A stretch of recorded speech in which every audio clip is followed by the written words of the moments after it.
all that was going through my head was stupid logic shit. Think emotional. We're very emotional. We respond to emotion. Yeah. And we react emotionally. So when I was younger, I was very emotional, and I had to learn how to control my emotions because they weren't good ones. So it's hard. It's harder for me to get emotional. I feel you. I feel like, yeah. You know. So sync that, integrate that, and then balance out the good and the bad that you know now, and then channel that, and then that'll help you connect much easier because you're accessing the feminine aspect of yourself. And so you're attracting feminine aspect. Right. And it is more feminine to play. It is more masculine to work. And guys, like, becoming an Omega Man is the thing that happens after you become a man. So here's what I mean by that. If we have two sides of the spectrum, we've got female and we've got male, and we've got this. We have a pendulum. Okay, I'll just kind of use this card, hanging from a string. When you're a kid, you're all play. You're all fart jokes and cartoons and all types of fun stuff. And then it's like, okay, it's time for you to be an adult. Time for you to be an adult. Now you become a teenager, that awkward stage between play and responsibility, right? But then it's like, nope, you got to be a man. Got to be a man.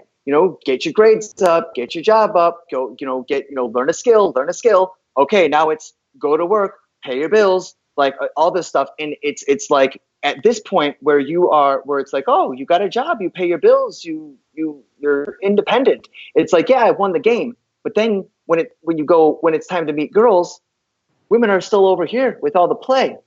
And so to be the type of man that attracts women, a child is here, a man is here. An Omega Man is dynamic. So we're not in one place. We are movement. So you need to be able to swing the pendulum in rhythm with what that woman is feeling. So at first you swing that pendulum like, you're like, hey, can I help you with these peppers? Very masculine, right? It's very, very, help oriented, And then, practical. And she's like, oh, yeah, exactly. Practical. I don't talk to guys that are so dirty. Oh, swing to play. Well, you know what they say about guys with dirty pants. Pause. Do you know what they say? No? Oh, I figured you would because you're so quick to judge me. Now we're in play. And so, and then she, and then, you then give her she, a reality check because she's being an asshole. and Bring her back to like, hello, like, and really disqualify her because I don't know if you're the type of human I want to interact with anyway. But don't say that. But playfully let her know that. Sorry, Layla's, no, you're absolutely right. No, that was perfect. You're right. So, but the thing is, you're in the masculine side. She rejects you. You want to put her in her place, okay? And you should, but not like this. Right. Putting her in her place, like in the masculine, is like, hey, I was trying to be nice to you. I just thought you were cute. I'm a really good guy. Like, I'm dirty because I fucking work. Like, geez, I'm just trying to be nice. Like, I'm a good guy. Why do you got to be like that? That's putting her in her place. Just as much as, do you know what they say about guys with dirty pants? Oh, you don't? I figured you would because of the way that you like shot me down like that. You're putting in her place exactly the same, but one is over here, and that'll get her attention, and because that's her language.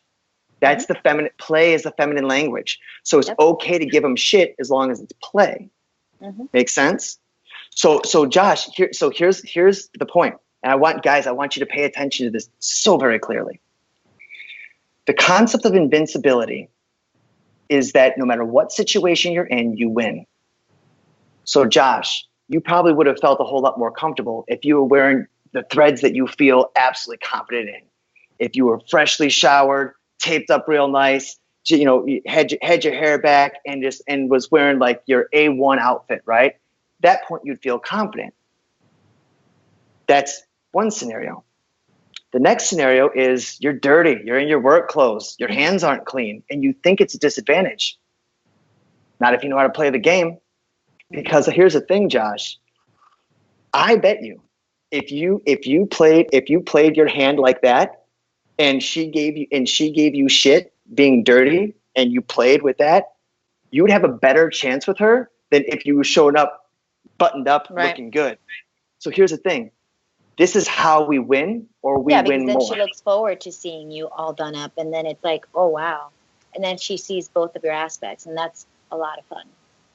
And the juxtaposition between, I thought this guy didn't have his shit together, but now that I'm talking to this guy, holy fuck!